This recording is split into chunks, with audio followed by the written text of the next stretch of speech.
दोस्तों, साल में एक दिन ऐसा होता है जिसमें होने वाली घोषणाएं उस साल भर या हो सकता है कि आगे के बहुत वर्षों तक आपको जीवन को आपके प्रभावित करती हैं। और वो दिन होता है जब सरकार अपना बजट पेश करती है। इस बार सरकार 1 फरवरी 2022 को 11 बजे अपना बजट लेके आने वाली है और आज हम इसी बजट की बात करेंगे। हम बजट का पूर्वानुमान आपके सामने पेश करेंगे ज्योतिष के आधार पर कि किस तरह का ये बजट होने वाला है, उसके क्या प्रभाव होंगे और नौकरी पर, खनिज पर, भूमि मकान आदि की कीमतों पर, इन पे बड़े दूरगामी प्रभाव लेके ये बजट आने वाला है। तो देखिए हमारा ये वीडियो।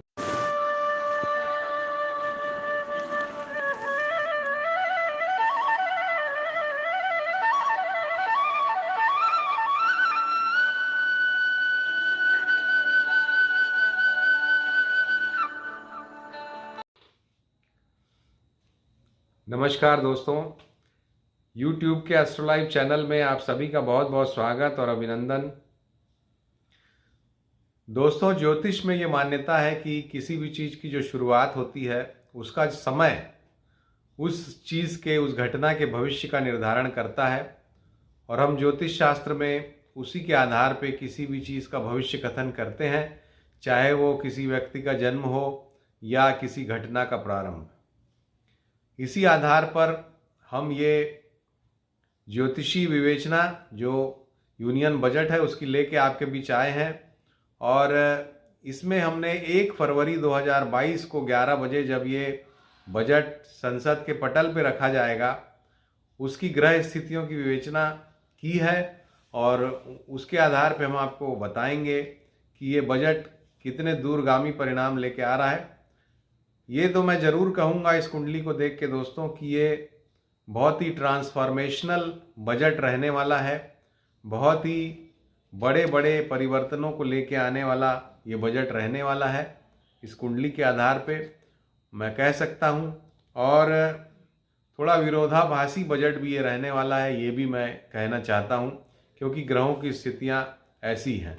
तो जब कुंडली का के बारे में हम बताएंगे तब इसके बारे में थोड़ा और प्रकाश डालूंगा। पहले तो उन सभी नए दर्शकों से अनुरोध जो पहली बार हमारे इस चैनल पर पधारे हैं वो हमारे इस चैनल को सब्सक्राइब करें, क्योंकि इस चैनल में आपको हम महत्वपूर्ण भविष्यवाणियाँ करते हैं और आपकी राशि के ऊपर ग्रह स्थितियों के परिवर्तन का प्रभाव भी बताते हैं। 90% से ज़्यादा भविष्यवाणियाँ सही होने के बारे में हमारे दर्शकों ने ही हमें रेटिंग दी है। तो ज़रूर हमारे इस चैनल को सब्सक्राइब करें और बेल आइकॉन को भी पुश करें ताकि हमारे वीडियो के जो लिंक्स हैं वो आपको मिलते रहें और आप उनका आनंद लेते रहें। तो दोस्तों, अब आइए पहले ये कुंडली देखिए आप 1 फरवरी 2022 की 11 बजे की, जो कि मेष लग्न की कुंडली है और लग्न में यूरेनस बैठ के बता रहे हैं कि ये बहुत बड़े परिवर्तनों को लेके आने वाला समय है। यूरेनस क्योंकि हम जैसा जानते हैं बड़े बड़े परिवर्तनों को इंगित करने वाला, ट्रांसफॉर्मेशनल चेंजेस को, समाज में जो बड़े बड़े परिवर्तन लाएं उस तरह की घटनाओं को, जिसको क्रांति बोलते हैं, उस तरह की घटनाओं को के प्रकटीकरण का ग्रह है यूरेनस और वो लग्न में बैठा हुआ है, मेष लग्न में। और उसके अलावा जो ग्रह स्थितियां हैं वो आपके सामने हैं। इसमें प्रमुख बिंदु जो हैं 10वें भाव में 4 ग्रह जिसमें है सूर्य, बुध, शनि और चंद्रमा। और ये तारीख जो है 1/2/2022, इसमें अमावस्या तिथि है, श्रवण नाम का नक्षत्र रहेगा, चंद्रमा श्रवण नक्षत्र में रहेंगे और मंगलवार रहेगा। तो जो नक्षत्र होता है उसका प्रभाव पड़ता है निश्चित रूप से।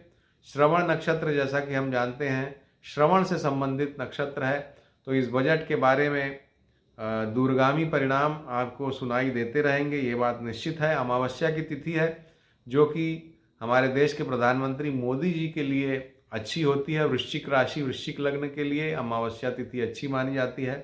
हालांकि अमावस्या तिथि इन जनरल एक खराब तिथि, त्याज्य तिथि मानी जाती है। मंगलवार का दिन है एनर्जेटिक प्लैनेट का एनर्जी वाला दिन। तो इसमें जो प्रमुख बात मैं आपको बताना चाह रहा था दोस्तों, 4 ग्रह दशम भाव में है, कर्म स्थान में, जिसका मतलब है कि कर्म स्थान यानी कि नौकरियों से संबंधित फोकस रहने वाला है। पहली प्राइमा फेसी की कुंडली देख के लगता है।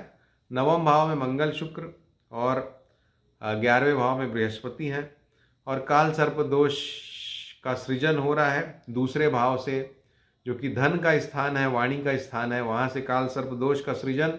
ये बताता है कि इस बजट का नेशनल एक्सचेकर पे यानी कि देश के खजाने पे नकारात्मक असर पड़ सकता है।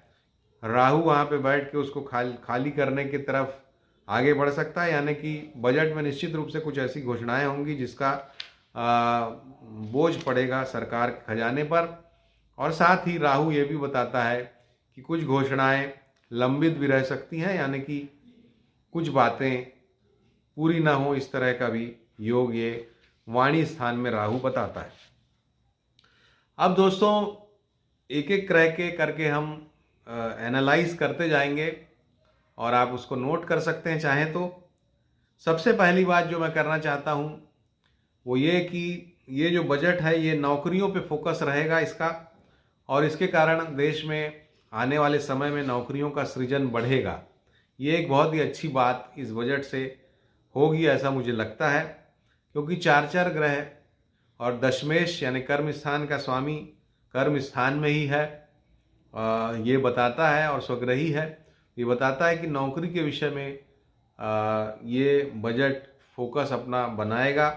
दूसरा फोकस इस बजट का रह सकता है कृषि के क्षेत्र में, क्योंकि चौथा स्थान जो है कृषि का स्थान है और उस पर इन 4 ग्रहों की दृष्टि पड़ रही, तो निश्चित रूप से कृषि क्षेत्र पर भी कुछ महत्वपूर्ण घोषणाएं हो सकती हैं। इसके अलावा ये शनि से प्रभावित बजट है, क्योंकि इस वर्ष का राजा भी शनिदेव हैं और ये बजट भी शनि प्रधान है, दशम स्थान में शनि स्वग्रही।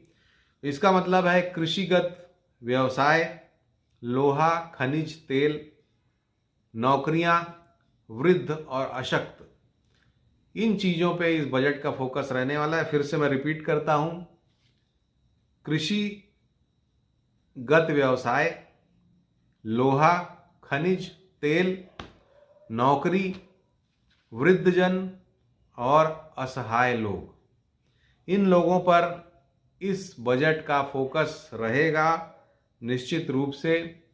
और इस बजट में टैक्स से संबंधित कुछ नई घोषणाएं हो सकती हैं, क्योंकि बुध जिस ढंग से बैठा हुआ है तो टैक्स से संबंधित नई घोषणाएं हो सकती हैं, चाहे वो क्रिप्टो करेंसी पे टैक्स लगाने की बात हो, या हो सकता है कि एंसेस्ट्रल प्रॉपर्टी पे जो आपको यानी कि प्रॉपर्टी या धन मिलता है अपने अग्रज के, किसी पूर्वज के मृत्यु या उनके द्वारा दिया गया धन या प्रॉपर्टी, उस पर भी टैक्स की परिस्थिति बन सकती है, ऐसा भी हो सकता है।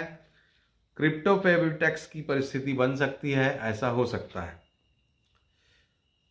तो ये टैक्सेशन के बारे में कुछ पुराने जो निर्णय हैं उनको वापस भी लिया जा सकता है, या पुरानी लीक पे चलने का भी प्रयास हो सकता है, क्योंकि बुध जो है वक्री हैं, जो कि ये बताते हैं कि कुछ पुरानी चीज़ें फिर से लागू करने की परिस्थिति भी बन सकती है इस समय, और कुछ नई चीज़ों पे टैक्स लगाने की परिस्थिति, जैसा मैंने बताया, बन सकती है। एनर्जी सेक्टर और मेडिकल सेक्टर, ये 2 सेक्टर बहुत ही इंपॉर्टेंट रहने वाले हैं, इनको फ़ायदा होने वाला है इस बजट में। किसको किसको फ़ायदा होगा पहले वो बात कर लेते हैं। एनर्जी सेक्टर और मेडिकल सेक्टर, इन 2 सेक्टर्स को फ़ायदा होगा। स्किल डेवलपमेंट पे फ़ायदा होगा, स्किल डेवलपमेंट पे कुछ नई योजनाएं आ सकती हैं। ऑर्गेनाइजेशनल सेटअप पे कुछ फ़ायदा होगा, कुछ नई योजनाएं, नई घोषणाएं हो सकती हैं ऑर्गेनाइजेशनल सेटअप पे। इसके अलावा बैंकिंग सेक्टर में कुछ नए प्रावधान और ऋण नीति, कोई नई ऋण नीति वगैरह भी आ सकती है, ऐसा इस बजट को देख करके लगता है। उस पर फोकस रहेगा। सोने चांदी के आभूषण या आभूषण इन जनरल, रत्न, इसके अलावा कॉस्मेटिक्स, सौंदर्य प्रसाधन, सजावट का सामान, ये सस्ते हो सकते हैं।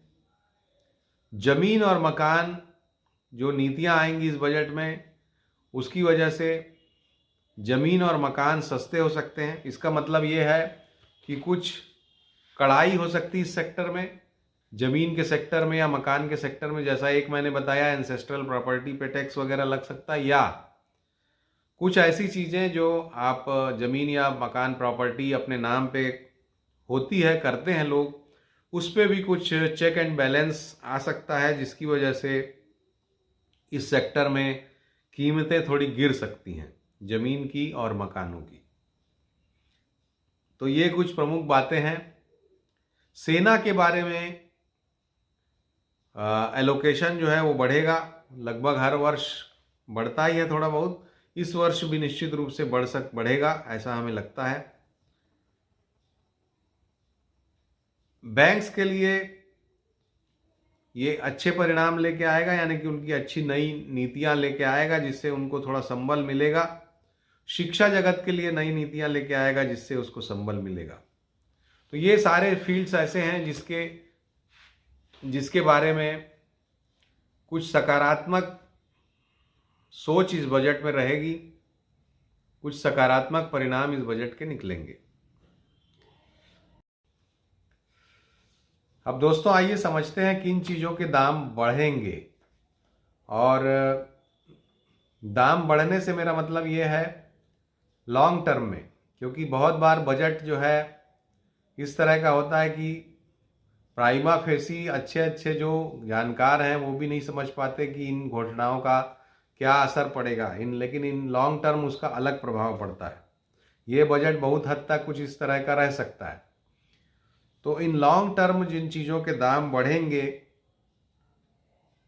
उसकी बात करता हूँ। सबसे पहले तो डेली नीड्स, जो रोज का हमारा उपयोग में आने वाली चीज़ें हैं, चाहे वो अनाज हो, ब्रेड हो, दूध हो, मक्खन हो, इन सभी चीज़ों के दाम इन लॉन्ग टर्म निश्चित रूप से बढ़ेंगे। इस बात के साफ साफ संकेत इस कुंडली से दिखते हैं। तो निश्चित रूप से खुदरा महंगाई आने वाले समय में बढ़ने वाली है, ये बात इस कुंडली से दिखती है। दूसरी चीज़ों के जिनके दाम बढ़ने वाले हैं, उसमें केमिकल्स हैं, उसमें मेडिसिन्स हैं, इनके दाम बढ़ेंगे। और फर्टिलाइज़र के दाम भी इन लॉन्ग रन बढ़ सकते हैं। इसके अलावा लोहा, कोयला, खनिज और तेल, इनके दाम भी इन लॉन्ग टर्म बढ़ेंगे। तो इन चीज़ों के दाम हमें बढ़ते हुए दिखाई देते हैं।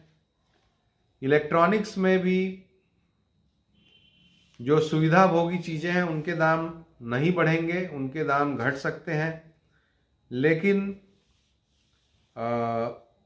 इलेक्ट्रॉनिक्स में बहुत सारी चीज़ें ऐसी होंगी जो सुविधा से संबंधित नहीं है सीधे, यानी कि आराम से संबंधित नहीं है, उनके दाम बढ़ सकते हैं। मैं अपनी बात को और क्लैरिफाई करता हूँ। ऐसे इलेक्ट्रॉनिक्स के संसाधन जो कि सीधे सीधे हमारे आराम से संबंधित हैं, जैसे एसी है या इस तरह की जो चीज़ें हैं, रेफ्रिजरेटर है, इनके दाम कुछ घट सकते हैं। लेकिन कुछ ऐसे इलेक्ट्रॉनिक्स आइटम्स जो कि प्योरली दूसरी उपयोगिताओं के लिए हैं, उनके दाम बढ़ सकते हैं। कारों के दाम के बारे में, चूंकि कार शुक्र के दायरे में आती है, लेकिन चौथे स्थान का स्वामी चंद्रमा पीड़ित है, तो ओवरऑल हम ये कह सकते हैं कि कारों के दाम भी बढ़ेंगे। कुछ चीज़ों के दाम घटेंगे, लेकिन ओवरऑल टोटलिटी में कार के दाम बढ़ेंगे। तो ये कुछ ऐसी बातें हैं दोस्तों जो कुंडली देख के हमें समझ में आ रही हैं। हालांकि ये अपने आप में एक बहुत ही इंट्रिकेट विषय है। एक ही चीज़ के सैकड़ों कारकत्व होते हैं, एक ही भाव के सैकड़ों कारकत्व होते हैं। हर चीज़ हम आपसे डिस्कस भी नहीं कर पाते हैं और हमारे बुद्धि की भी सीमाएं हैं और हर चीज़ हम समझ भी नहीं पाते हैं। इस तरह के प्रिडिक्शन करना काफ़ी कठिन है और फिर भी हम प्रयास करते हैं टेस्ट करने का अपने नॉलेज को भी कि कितना हम समझ पाए हैं। फिर भी बहुत सी ऐसी चीज़ें हो जाती हैं जो कि हमारी समझ के बाहर होती हैं। तो अगर कुछ अपूर्णता हो, कुछ चीज़ें नहीं कवर हो पाई हों, तो उसके लिए मुझे क्षमा करेंगे। अगर ये वीडियो पसंद आया हो तो इसको ज़रूर आप शेयर कीजिए, सब्सक्राइब कीजिए हमारे चैनल को। अंत में जो कंक्लूडिंग रिमार्क अपने इस पूरे वीडियो का मैं यही देना चाहूँगा कि इस बजट से नेशनल एक्सचेकर पे लोड पड़ेगा, कुछ नए टैक्स लगेंगे, महंगाई इन जनरल बढ़ेगी और नौकरियों से संबंधित, कृषि से संबंधित फोकस रहेगा। नमस्कार।